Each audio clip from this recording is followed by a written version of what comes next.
जय राम। श्री राम जय राम जय जय राम। श्री राम जय राम जय जय राम। राम राम राम राम राम राम राम राम राम राम राम राम।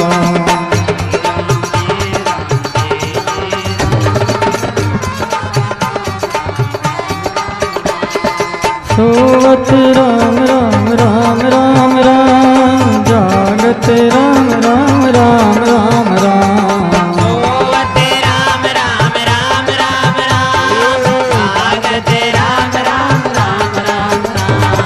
खावत राम राम राम राम राम पीबत राम राम राम राम राम। आवत राम राम राम राम राम पीवत राम राम राम राम राम। श्री राम जय जय राम। श्री राम जय जय राम। श्री राम जय राम जय जय राम। श्री राम जय राम जय जय राम। राम राम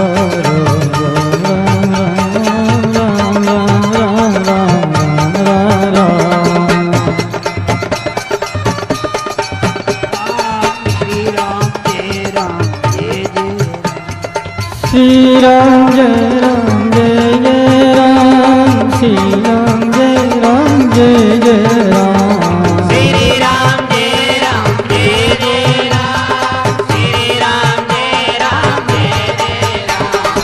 राम राम राम राम राम राम राम राम राम राम राम राम। राम राम राम राम राम राम राम राम राम राम राम राम। देखो देखो राम राम राम राम राम सुनो सुनो राम राम राम राम राम। मीठो मीठो राम राम राम राम राम प्यारो प्यारो राम राम राम राम। पढ़ो पढ़ो राम राम राम राम राम लिखो लिखो राम राम राम राम राम।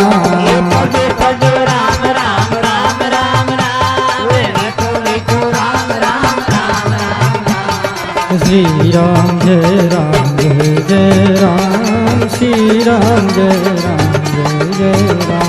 श्री राम जय राम जय जय राम। श्री राम जय राम जय जय राम।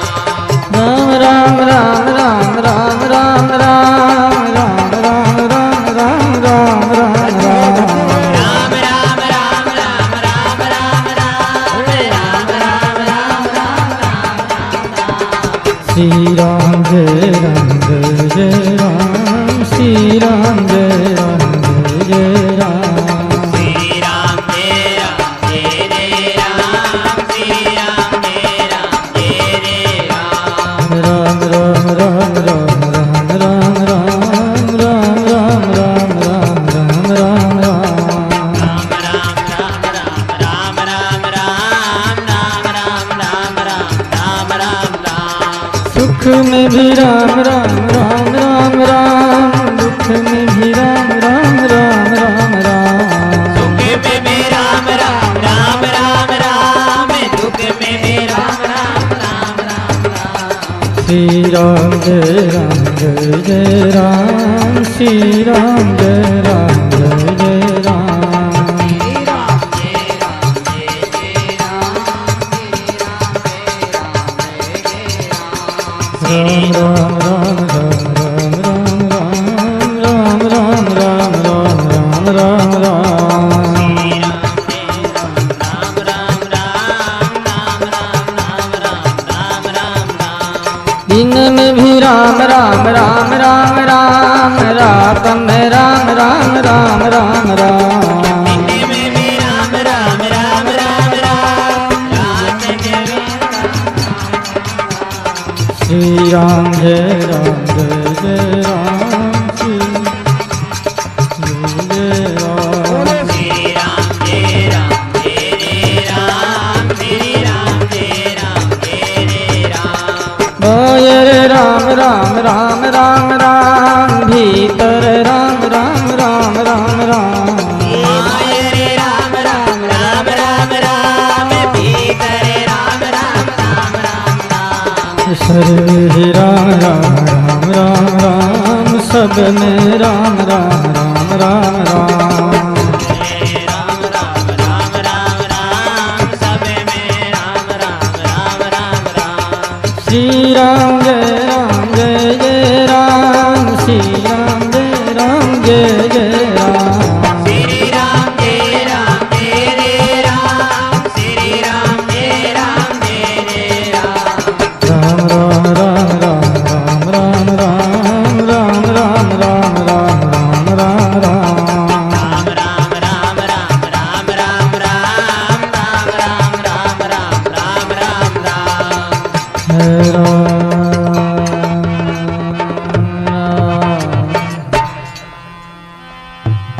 हे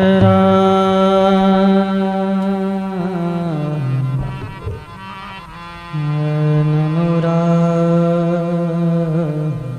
परब्रह्म जी। सतगुरु संत यदा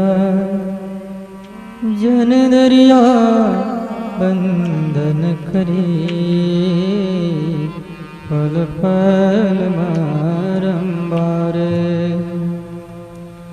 नमो नमो हरि गुरु नमो, नमो नमो सब संत जन दरिया वंदन करे।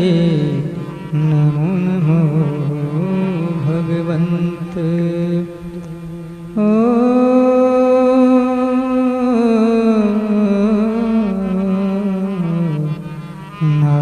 नारायणं नमस्कृत्य नरं चैव नरोत्तमं, देवीं सरस्वतीं व्यासं ततो जयमुदीरये। कृष्णाय वासुदेवाय हरिये परमात्मने, प्रणतिक्लेशनाशाय गोविन्दाय नमो नमः। वसुदेवसुतं देवं कंसचाणूरमर्दनं, देवकी परमानन्दं कृष्णं वन्दे जगद्गुरुं।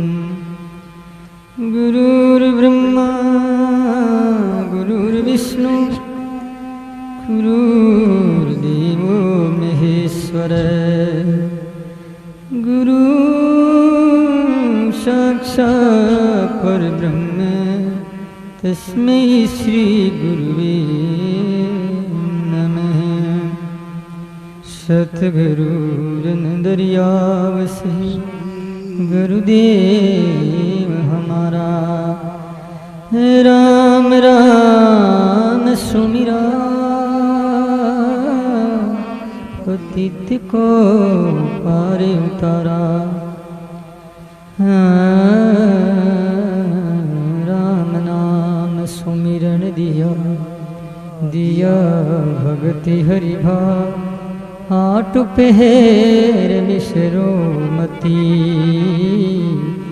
यों के गुरु दरिया।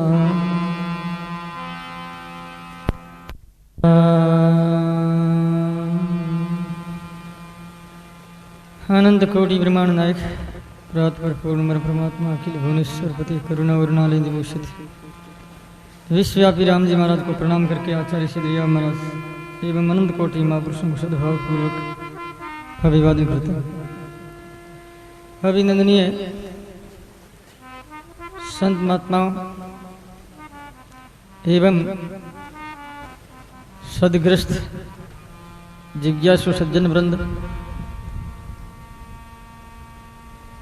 धर्म प्रेमी भाइयों, माताओं तथा बहनों, महान पुरुषों का दिव्य वचन इस भौतिक जगत में जीवन है, एक प्राण कह दें तो भी कोई अतिशयोक्ति नहीं। संतों के जो शब्द है, संतों की जो आवाज है, वो कैसे है? जैसे कोई तड़पती हुई मछली बिना पानी की, बिना प्यासी और प्यास की प्रतीक्षा में, जीवन और मरण के बीच में है। मरण इसलिए है कि पानी नहीं है, जीवन की आशा इसलिए है कि शायद प्राणी जल मिल जाए। जैसे मछली पानी के बिना तड़पती है, इसी प्रकार से जो गुरुधर्मी होते हैं, जिज्ञासु होते हैं, प्रभु के प्रेमी होते हैं, वो सदगुरु के शब्दों को जल से बेहतर, प्राणों से भी बेहतर मानता है। बिना प्राणों के बिना शरीर अधूरा है, शरीर एक सेकंड नहीं रह सकता। जीवन में ये बात जब धारित हो जाए, ऐसे हमारे मन में अवधारणा प्रकट हो जाए, एक सेकंड भी हम सतगुरु के बिना नहीं रह सकते। ऐसा जीवन बनेगा, वही व्यक्ति सदगुरु के पद को प्राप्त करेगा, वही उस लोक को प्राप्त करेगा जो एक वो संत लोक है, एक मधुओं का लोक है, प्रेमियों का लोक है। ऐसा जगत है दिव्य। आज भी ऐसे दिव्य लोक का साक्षात्कार होता है। साधना और ध्यान काल में जब ध्याता परमात्मा का ध्यान करता है तो उसके अंदर ऐसी स्थिति पैदा हो जाती है जैसे टीवी में चैनल खोलते ही वो सीरियल आ जाता है, फोटो आने लगते हैं, चित्र आने लगते हैं। इस प्रकार से हमारे शरीर के अंदर अनंत आनंद भंडार भरा हुआ है। वो भंडार, वो गेट खुले और अविनाशी परमात्मा के प्रति हमारी यात्रा चल पड़े तो हम सभी इस यात्रा के यात्री हैं और उस यात्रा में यात्री बनकर के चलने से ही यात्रा संभव है। हम यात्री बने एक संसार के, एक परिवार के, एक समाज के, लेकिन इससे आगे जीवन क्या है, इस अतीत की ओर हम लोग ध्यान नहीं दे रहे हैं। इस कारण से हम गिरे हुए हैं और हमारा मूड हर प्रकार से गिर गया। तो कल ये बात आई थी, सदगुरु दरिया ने कहा कि हे सतगुरु, इसे जो सतगुरु का संग करे और उस संग से जो लाभ हुआ है, जिस व्यक्ति से जो लाभ होता है, व्यक्ति कम से कम अपना स्वार्थ तो देखे। स्वार्थ का मतलब परमार्थ में ही व्यक्ति का सच्चा स्वार्थ है। जीव का जो स्वार्थ है उसे परमार्थ कहते हैं, जिसे आध्यात्मिकता का विषय कहते हैं। और ये संसारिक जितने ही जो कार्यकलाप और संसारिक वस्तु की जो प्राप्ति है, उसके लिए जो प्रलोभन है, उसे स्वार्थ कहते हैं। वो स्वार्थ एक शरीर का हुआ, संसार का हुआ, समाज का हुआ। जब तक शरीर है तब तक वो स्वार्थ है। शरीर छूटने के बाद नहीं तो शरीर से संबंध नहीं तो स्वार्थ से भी संबंध नहीं रहेगा, परिवार से नहीं रहेगा, समाज से नहीं रहेगा, देश से नहीं रहेगा। तो हम ऐसे एक स्वार्थ की तैयारी करें जो पीछे थार है और रहेगा। उस स्वार्थ को, आत्म स्वार्थ को परमार्थ कहा गया है। परमार्थ का मतलब परम अर्थ, मोक्ष जिसे कहते हैं। तो सदगुरु कहते हैं कि भाई अपना हित अहित तो आदमी पहचानना चाहिए। हित अनहित पक्षी पक्षी हो जाना, हित अनहित पक्षी मानस तन गुण ज्ञान निधाना।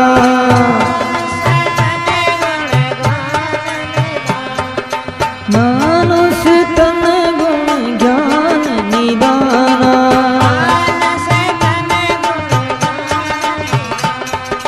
जय सिया राम जय जय सिया राम जय सिया राम जय जय सिया राम। राम राम राम राम राम राम। बोलिए राम राम राम राम राम राम राम।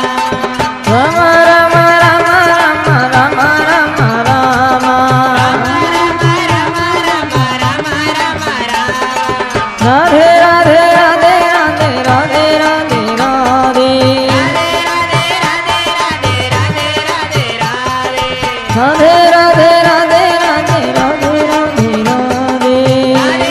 राधे राधे राधे राधे राधे। सिया सिया सिया सिया सिया सिया रामा। दरिया दरिया दरिया दरिया दरिया दरिया दरिया। गुरु गुरु गुरु गुरु गुरु गुरु देवा। राम राम राम राम राम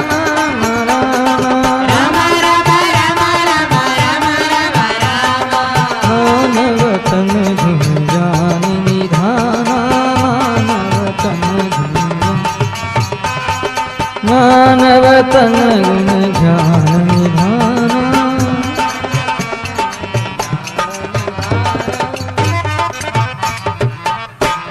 बोलो राम। इस वास्ते गोस्वामी जी तुलसीदास जी महाराज कह रहे हैं, हित अनहित पक्षी जाना। और व्यक्ति को अपना हित अनित देखना चाहिए ना। जब पशु और पक्षी भी हित अहित के बारे में सोचते हैं और उस विषय में निर्णय करके वो अपनाते हैं, तो मानस तन गुण ज्ञान निधाना। मनुष्य शरीर जो है, मानव तन मानुष मनुष्य, वो तो गुणों का ज्ञान का निधान भंडार है। मानव होकर के हित अहित के बारे में नहीं सोच रहा है, विवेकपूर्ण विचार नहीं करता है, तो क्या होगा? उस मानुष तन की संज्ञा क्या होगी? धर्मेण हीना पशु भी समाना। पशु उसकी संज्ञा होगी पशु। मानव के आकार में पशु है वो। ये व्यक्ति पशु के आकार में पशु होता है, मानव के आकार में राक्षस होता है, मानव के आकार में भक्त होता है, मानव के आकार में भगवान भी होते हैं। जैसे राम मानव के आकार में थे, कृष्ण मानव के आकार में थे, तो व्यक्ति मानव के आकार में क्या है? पशु। आकृति तो मानव की है, लेकिन उसमें गुण क्या है? पशु। इस वास्ते आचार्य सदगुरु दरिया कह रहे हैं, जन दरिया नित कीजिए उन संतन का साथ। कल ही चर्चा चली थी, उन संतन का साथ सदा करे, उनको कभी छोड़े नहीं। सही तुम्हारे सामने विकट परिस्थितियां आ जाए, एक से नहीं अनेक से, अनंत से भी विरोध करना पड़े। एक से अनेक, फिर अनंत कौन? एक व्यक्ति परिवार, अनेक कौन? पड़ोसी, अनंत कौन? जगत, अनंत कौन? भगवान। अनंत नाम ईश्वर का भी। ईश्वर भी हमें परेशान करता है कि तुम सत्संग मत कर, तो हम उस ईश्वर की बात नहीं मानेंगे। रहने दो महाराज, आप ईश्वर तो ठीक हो, हम नहीं मानते आपकी ये बात, हम तो सत्संग करेंगे। जिस लाभ से आप प्रकट हुए हैं और आप आदेश दे रहे हैं कि सत्संग नहीं करना चाहिए, सदगुरु का संग नहीं करना चाहिए, तो सदगुरु के संग से ही तो आप प्रकट हुए हैं। आप प्रकट किस माध्यम से हुए हैं? किस ऊर्जा से हुए? किस शक्ति से हुए हैं? वो शक्ति तो सदगुरु की है ना। और हम मानते हैं? ये नहीं मानते। एक बहुत बढ़िया बात याद आ गई। एक महाराजा, चक्रवर्ती राजा थे, बड़े सरल सात्विक और संतों के वो संत भगत थे। संतों की भीड़ लगी रहती थी। राजा के पास क्या कमी, सेवा होती थी। तदविधि प्रणिपाते ने परिप्रश्ने ने सेविया। भगवद गीता में भगवान ने आदेश दिया, सेविया, ऐसे महापुरुष की सेवा। वो कौन सी सेवा? शारीरिक सेवा, आर्थिक सेवा, वाचिक सेवा, मानसिक सेवा। कौन सी सेवा करें?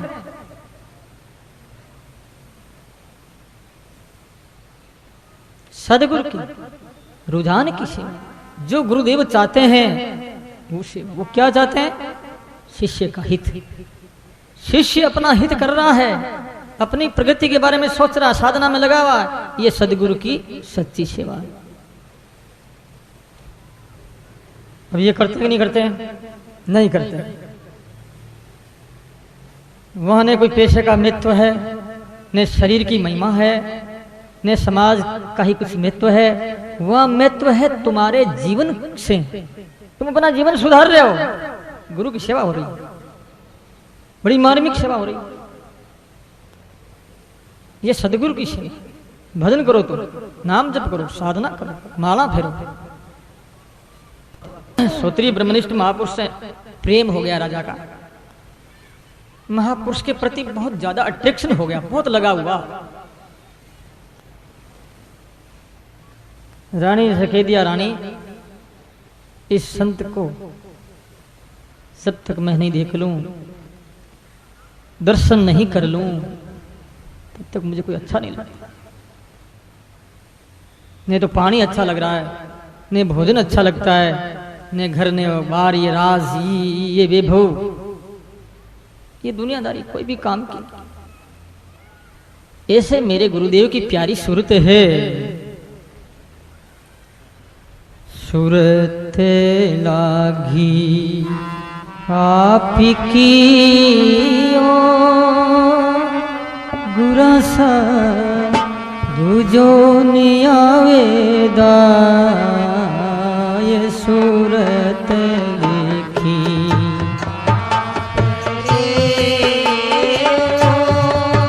गुरसा दूजो नियावेदा। ये सूरत देखी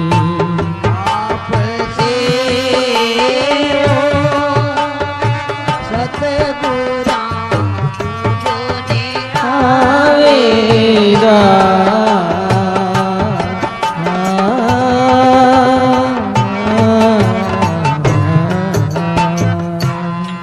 बोलो राम। सूरत देखी आपकी ओ घुरासा दूजो ने आवेदा। एक महाराजा चक्रवर्ती राजा के भाव देखिए। आपके पास में है ही क्या? कुछ नहीं। सार्वभौम सम्राट थे वो। क्या लगन थी, क्या भाव थे। वो सम्राट भक्ति पक्ष में सम्राट थे, भौतिक संपत्ति के सम्राट नहीं थे। वो इस जगत के सम्राट नहीं थे, प्रेम के सम्राट थे। व्यक्ति धन का सम्राट बनकर के अहम का प्रदर्शन करता है, परिवार का नेता बनकर के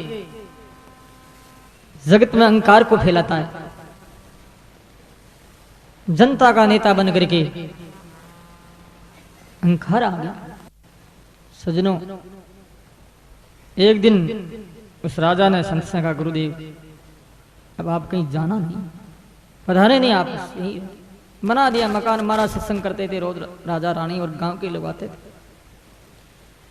एक दिन महात्मा ने मानस बनाया कि अब यहाँ रहना ठीक नहीं, बहुत दिन हो गए, बहुत समय बीत गया है, संत तो रमता राम ही रहना चाहिए, कहते ना।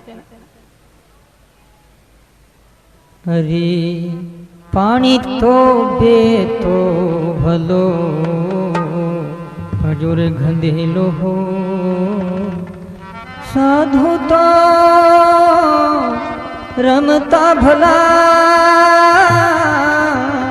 दागुन लागे को, दागुन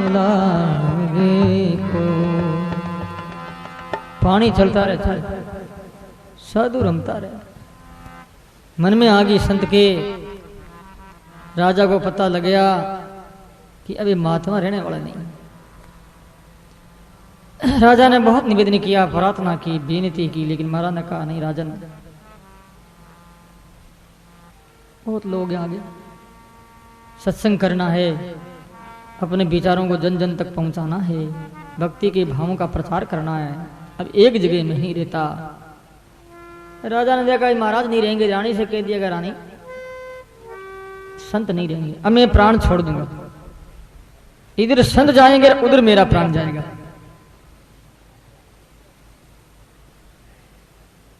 रानी ने विचार किया, दो घाटा हो जाएगा, एक तो महाराज चले जाएंगे और एक मेरा पति भी सदा के लिए चला जाएगा, मैं विधवा हो जाऊंगा, क्या करूं, संत कैसे रोके।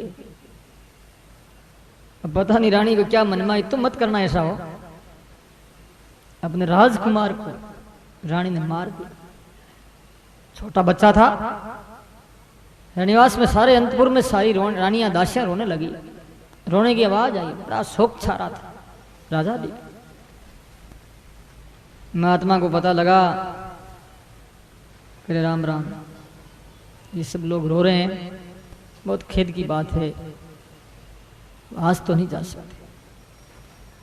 नहीं गए, पता लगाया क्या बात हुई, बाद मर गया तो फिर कैसे मरा, अकस्मात क्या अटैक हो गया, छोटा बच्चा, क्या बीमारी हुई, कैसे मरा।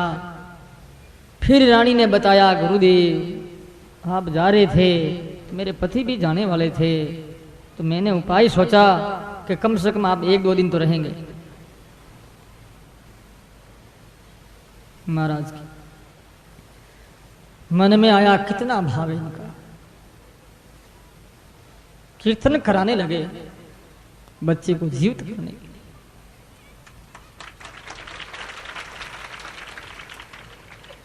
मेरे तो आधार गुरुदेव के चरणार विंध, मेरे तो आधार गुरुदेव के चरणार विंध,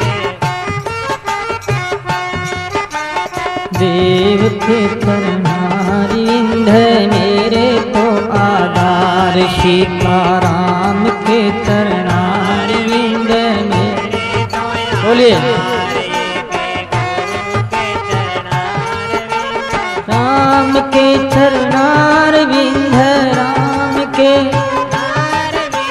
मेरे तो आधार सीताराम के चरणार विंध, मेरे तो आधार के राम के चरणार विंध, मेरे तो आधार गुरुदेव के चरणार, मेरे तो आधार के गुरु के चरणार विंध, मेरे तो आधार सीताराम के चरणार विंद, मेरे तो आधार के राम के चरणार विंध, मेरे तो आधार दरियाव के चरणार विंद, मेरे तो आधार के चरणार विंध, मेरे तो आधार दरियाव के चरणार विंद, मेरे तो आधार के राम के चरणार विंध, मेरे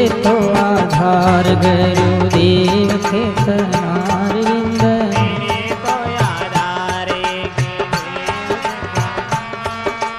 गुरुदेव के चरणार विंद, गुरुदेव के चरणार विंध,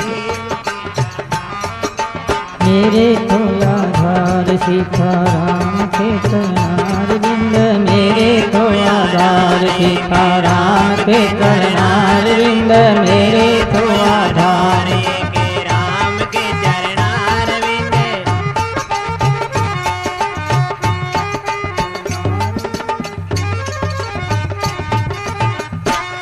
बोलो राम।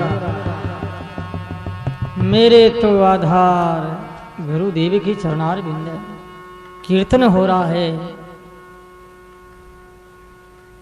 अभी अभी अंतपुर शोक में बदला हुआ था, लेकिन प्रभु पावन नाम कीर्तन उच्चारण से वो शोक जो भक्ति में प्रेम में बदल गया।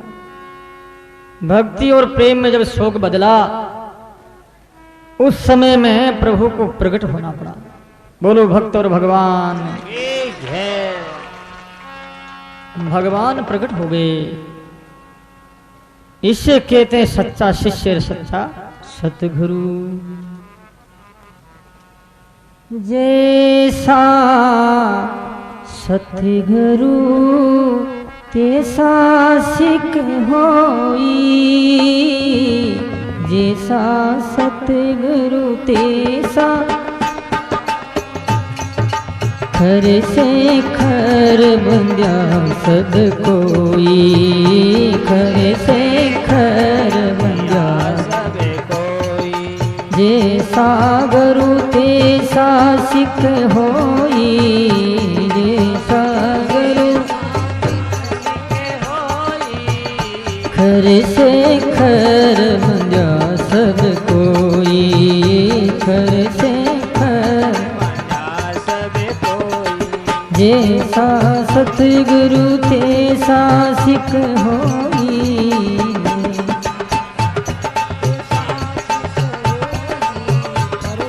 खर से खर बंध्या सब कोई।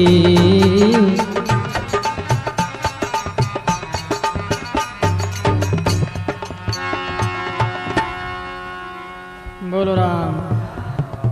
ऐसा गुरु तैसा सिख होई।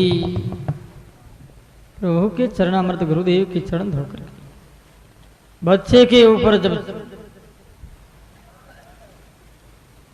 बूंदें गिराई है, जल गिराया है, गिराते ही बच्चा राम का नाम लेते उठ खड़ा हो गया।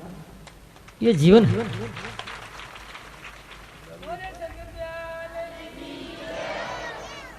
इसे कहते हैं प्राण। सदगुरु क्या है? प्राण, जीवन। ऐसा हम समझ लें तो निश्चित हमारा कल्याण। थोड़ा बहुत भी फर्क नहीं, किसी प्रकार का संदेह नहीं। अकट्य बात है ये। संत ने प्रतिज्ञा कर ली, सदगुरु ने, कि राजन अब मैं नहीं जाऊंगा। तेरा इतना भाव। पुत्र तक को रानी ने मार दिया। राजा ने कहा महाराज पुत्र की कोई बात नहीं,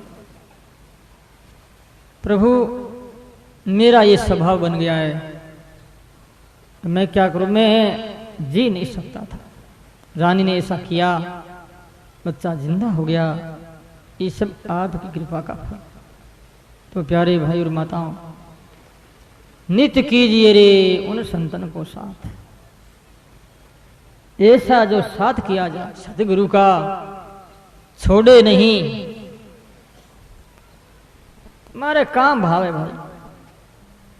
जब तक भाव है, जब तक गुरु दिखता नहीं है तब तक भाव है। गुरु कोई आकार में, कोई स्थूलता में, कोई प्रकार में दिखने लग जाए तो अभाव हो जाएगा। गुरु देखने लगे गुरु तो लोभी है तो भाव खत्म, गुरु लालची है तो भाव खत्म, गुरु दुर्गुणी है तो भाव खत्म।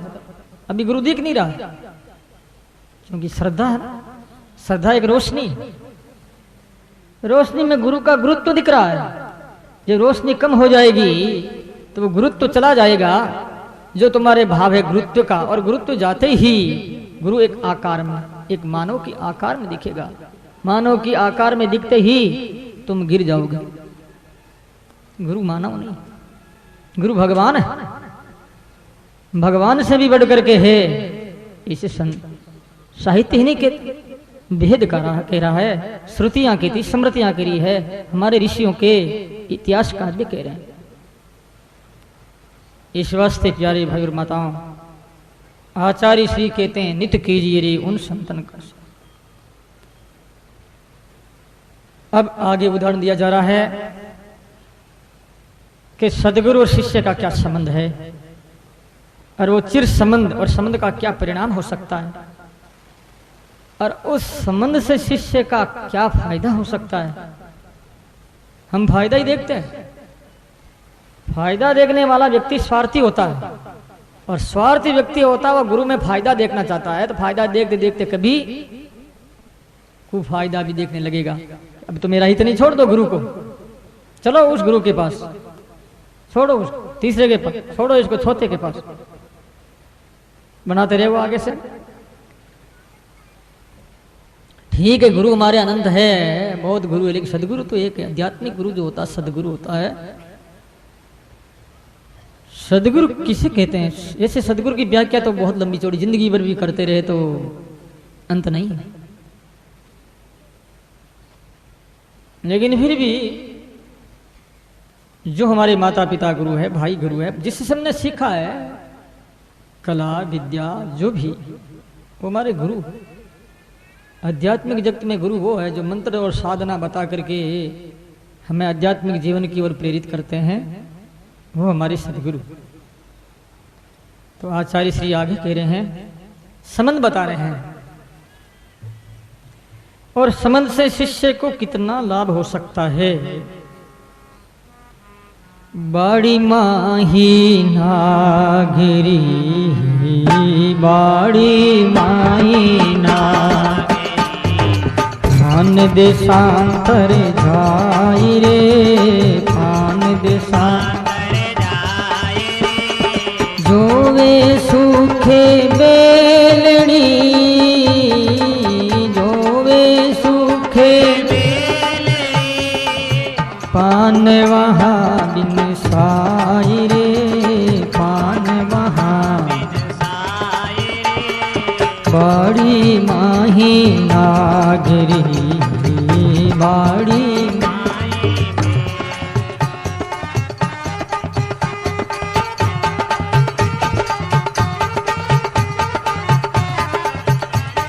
बाड़ी माई नागरी। बोलो राम। सदगुरु दरिया नागरबेल का बड़ा सुंदर उदाहरण दे रहे हैं। नागरबेल होती है, हम लोग कई बार एमपी में बाड़ियों को देखा है, प्रोग्राम जब होता है मध्य प्रदेश, तो मैं स्वयं ही ऐसी बाड़ी में जाकर आया। क्यों आचार्य सदगुरु ने अपने बाणी में लिखा कि नागरबेल, नागरबेल की खेती होती है। जैसे अपने ये पांडाल लगा ना इतना लंबा चौड़ा, ऐसे पूरे खेत में एक पांडाल रहता है, और ये खंबे रहते हैं। इसी प्रकार से वो बांस के खंबे होते हैं, ऊपर छपरा घास का, थोड़ी थोड़ी हवा आती रहे और छाया भी रहे, बहुत सुरक्षा सेफ्टी से रहती है बेलें। और उन बेलों में खाद दी जाती है। खाद कौन सी? खल, दूध, दही, बहुत महंगी खाद। जिस छपरे में जो बेलें हैं, और उन बेलों को खाद में यानी जो है दूध का और दही का दिया जाता है, वो पान बड़ा ही मीठा होता है, बड़ा कीमती होता है पान। मैं सिवा देख के आया तो मैंने पूछा, भाई हमारे वाणी जी में ऐसा आया है, सदगुरु दरिया ने कहा कि ये बात सही है क्या? क्यों नागरबेल का जो तन्ना पौधा होता है, पत्ते तोड़ करके पत्ते विदेशों तक जाते हैं, फॉरेन तक, और वो पत्ते सूखते नहीं। पत्ते हरे क्यों रहते हैं? दूसरे पेड़ के जितनी जो है वनस्पतियां हैं, आप पत्ता तोड़ दो और वो कुछ दिनों में थोड़े एक ही दिन में वो सूखने लगेगा, और दूसरे दिन तो बिल्कुल सूखेगा, और तीसरे दिन तो बिल्कुल एकदम खांखरा हो जाएगा। लेकिन नागरबेल का पत्ता हरा क्यों रहता? इसलिए हरा रहता है कि नागरबेल का पौधा जो है, पौधा उसको पोहक देता है, पौधे से किरणें छूटती है, तरंगे जिसे कहते हैं, वो तरंगे उनका संबंध रहता पत्तों पर। जहां जहां पत्ते हैं, पौधे में ऊर्जा निकलती है, ऊर्जा वो तरंगे उनसे टच छूती रहती है। तुम्हारी टीवी है ना, उपग्रह से क्या आ रहा? तरंगे तो आती है, चैनल खोल दो और खोलते ही वो तरंगे साकार मूर्त हो जाती है, फोटो दिखने लग जाते हैं। और क्या, तरंगे ही है। ऐसे सतगुरु की जो तरंगे हैं वो सूर्य की तरह है। सूर्य की किरणें प्रकाश फैलता सब जगह, ऐसे सदगुरु का जो प्रकाश, उस प्रकाश से, उस हेत तत्व से, सदगुरु के उन हित भरी ऊर्जा से शिष्य का पोषण होता है, नहीं तो शिष्य फेल हो जाता है। और उस पौधे को, तन्ने को काट दो आप, इधर तना कटा, पौधा सूखा, उधर पत्ता सूख जाएगा, क्योंकि वो चला गया, पौधा काट दिया गया। तो सदगुरु इस प्रकार से वो किरणें फेंकते हैं, उनकी ऊर्जा ऑटोमेटिक सदगुरु फेंकते, सदगुरु का प्रयास नहीं है। ऐसा नहीं कि सदगुरु प्रयास करके उनको किरणें दे, अपनी ऊर्जा दे, अपनी तपस्या दे, ऐसा नहीं है। वो तो स्वाभाविक है। गुरु का स्वरूप एक स्वाभाविक होता है। जैसे सूर्य एक स्वाभाविक है, सूर्य प्रयास करके किसी को प्रकाश नहीं दे रहा, परिश्रम करके किसी के ऊपर किरण नहीं छोड़ रहा है, वो तो स्वाभाविक प्रकाश स्वरूप है। वो ऐसे सदगुरु ऊर्जा स्वरूप, भक्ति स्वरूप, प्रेम स्वरूप है। अरे वो प्रेम शिष्यों तक तरंगों के रूप में जाता है और शिष्य का पोषण, आध्यात्मिक पोषण, ऑटोमेटिक शिष्य का आध्यात्मिक विकास होता है। तो सदगुरु दरिया साहब कह रहे हैं कि गुरु महाराज कैसे हैं, नागर बेल के तन्ना की तरह, और शिष्य कैसे हैं, नागर बेल के पत्ते की तरह। इस वास्ते महाराज कहते हैं, बाड़ी में नागरी और दूर देशांतर जा, जो वे सूखे बेलड़ी तो पान वहां बिनसाए। बेलड़ी सूख गई, तन्ना सूख गया तो पान भी वहां विनष्ट जाएगा, विनिष्ट हो जाएगा, अपने स्वरूप में विकृति आ जाएगी। उसका हरापन, उसकी ऊर्जा, उसके अंदर जो ये मेद है वो नष्ट हो जाएगा। इस वास्ते महाराज श्री आगे कहते हैं, हाँ, दूसरा उदाहरण दे रहे हैं। कुंजी परदेसा फिरे, कुंजी परदेसा फिरे, अंड धरे धरमाई है, कुंजी पर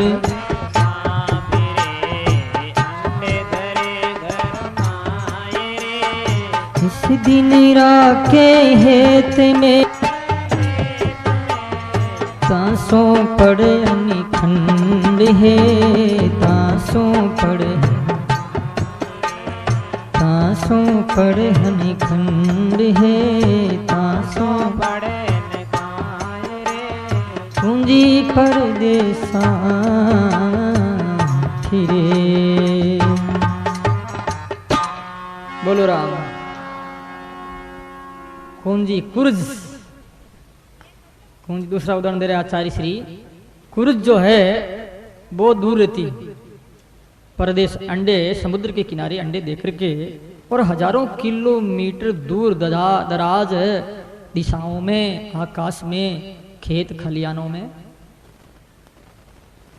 चली जाती, और वहां अपना जो है वो खाद्य पदार्थ खाती है।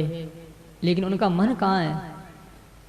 मन अंडों, मन वृत्ति अंडों में होने के कारण से अंडा अपना आप ही ऑटोमेटिक उन संकल्प के, उनकी दृष्टि से, उनके भाव से अंडा पकता है, बड़ा होता है, पनप करके बड़ा होकर के अपना आप ही ऑटोमेटिक फूट जाता है, और फूट करके उनमें से बच्चा निकलता है, कुर्ज। अब विचार करो कितने हजारों किलोमीटर दूर कुर्ज है, और कुर्ज का अंडा कितना दूर, परंतु मन कहाँ है उसका? अंडों में। ये उदाहरण दे रहे हैं। ऐसे सतगुरु के प्रति हमारा भाव हो, और सदगुरु इस दृष्टि से देखे। इसलिए शास्त्र में आता है, गुरु जब ध्यान करते हो और ध्यान करके बाहर आए, उस समय कोई चेला नमस्कार करता है तो वो चेला कृत्य कृत्य हो जाता है। उनकी ऊर्जा उनके ऊपर गिरती, एकदम तप मन को एकदम स्थिर करके साधन में बैठे हैं गुरु, बाहर निकल रहे हैं, पहले जिसने नमस्कार कर लिया तो मानो वो निहाल हो गया। इस शास्त्रों में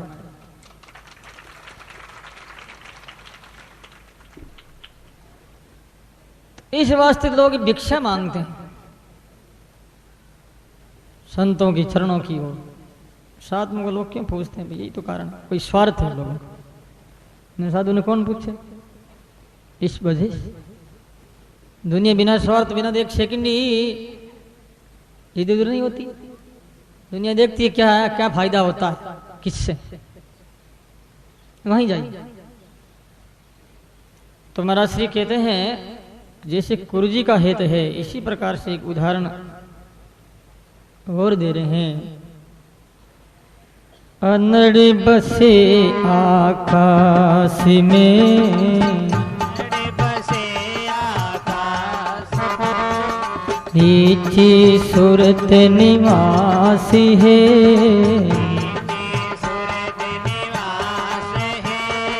ऐसे साधु जगत में, ऐसे साधु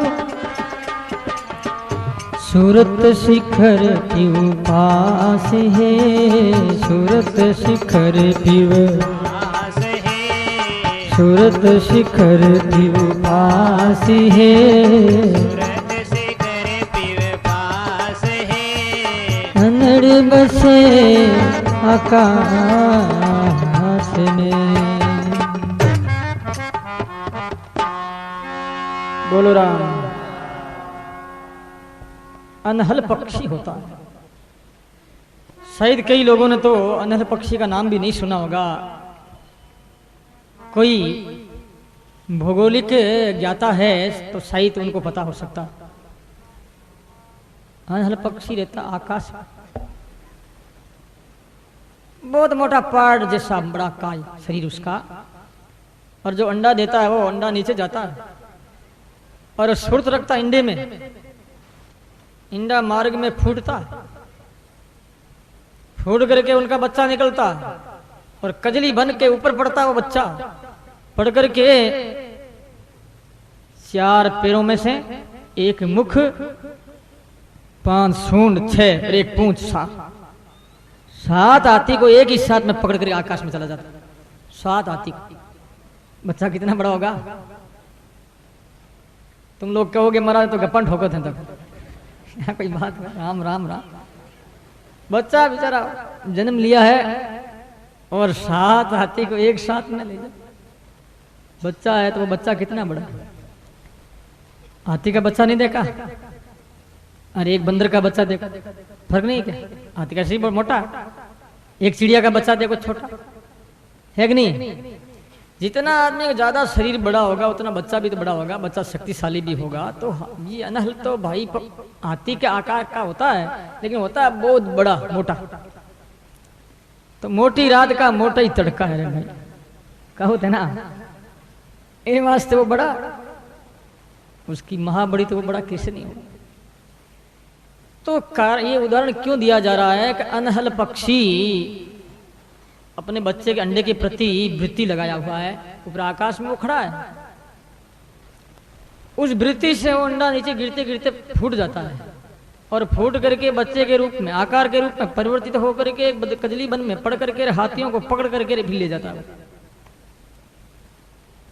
बड़े ताकतवर होता है। और वो ले जा करके हाथियों को क्या करता है? अपने माँ बाप को देता है। अरे वो अनहल पक्षी जब बच्चा पैदा होता उस समय उनको खाद्य मिलता खाने के लिए, तो वैसे ही रहते हैं, मस्त रहते हैं, भूख नहीं लगती उनको, वो खाते हैं। आकाश में क्या खाएंगे? उनको क्या मिलेगा?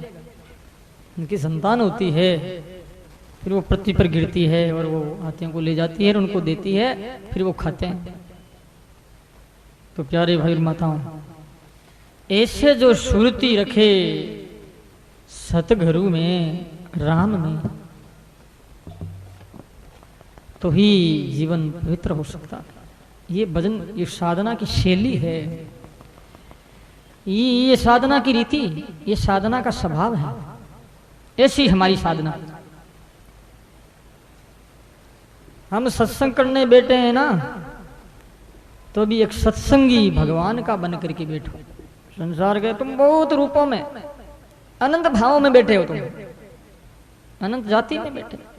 कोई कहता मैं बढ़िया हूं, कोई कहता मैं राजपूत, कोई कहता मैं जाट, सब बने हुए हो। लेकिन जिस दिन तुम भगवान के बन जाओगे कि मैं भगवान का हूं, मेरी कोई जाति नहीं, कोई वर्ण नहीं, कोई आश्रम नहीं, कितनी जातियों को छोड़ा, कितने वर्ण का त्याग करके आया, कितने ही शरीरों का विसर्जन करके यहां मैं आया हूं, जन्म लिया हूं, अब तो मैं परमात्मा का। ऐसे भाव हमारे होंगे, ऐसे बन करके बैठो।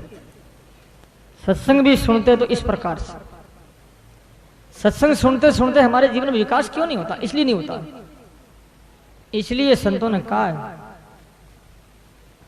मैं हूं श्री भगवान का, मैं हूं श्री भगवान का, मेरे श्री भगवान है, मेरे श्री भगवान है, मैं हूं श्री भगवान का, मैं मेरे श्री भगवान है, मेरे श्री भगवान है। अनुभव ये करते रहो, अनुभव ये